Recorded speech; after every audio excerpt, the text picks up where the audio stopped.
আসলে আসানসোলে আমাদের ৩য় দিন। আমরা কিন্তু ওয়াটার পার্কে যাওয়ার জন্য পুরো রেডি হয়ে পড়েছি। আসানসোলে না প্রচুর গরম। তাও দেখো ওয়াটার পার্কে যাওয়ার আনন্দে কিন্তু আমরা সবাই মিলে নেচে বেড়াচ্ছি। পাশে দেখো আমাদের টোটোও কিন্তু চলে এসেছে। আমরা সবাই রেডি হয়ে কিন্তু টোটোতে উঠে পড়েছি। ওই 10 মিনিট মতো লাগবে আমাদের যেতে। তো আমাদের এখানে হচ্ছে আসানসোলে পার্কের নাম ছিল প্যারানামা ওয়াটার পার্ক। আর আমাদের কলকাতাতেও না অনেক বড় ওয়াটার পার্ক আছে, কিন্তু আমরা কখনো এর আগে ওয়াটার পার্ক যাইনি বলে না এর আনন্দটা একটু বিশালই ছিল। আমরা কিন্তু টিকিট কেটে হয়েছে পার্কের ভিতরে ঢুকে গেছি। আর পার্কের ভিতরে ঢুকতে দেখছি অনেক গান বাজছে, অনেক জোরে জোরে আওয়াজ হচ্ছে। তো তাই জন্য খুব আনন্দ হচ্ছে যে কখন যাবো, ব্যাগটা রাখবো আর জলে ঝাঁপিয়ে পড়বো। তো তাই করেছি। আমরা গিয়েছি, গিয়ে দেখছি এত লোক। আর সেইদিনকার রবিবার ছিল বলে লোকটা একটু প্রচুরই ছিল।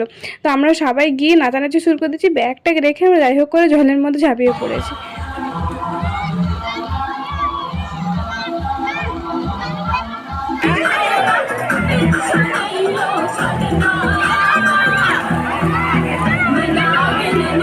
আমরা এই পাশে মজা করি। তোমাদের ব্লগটা কেমন লাগলো অবশ্যই কিন্তু জানিও।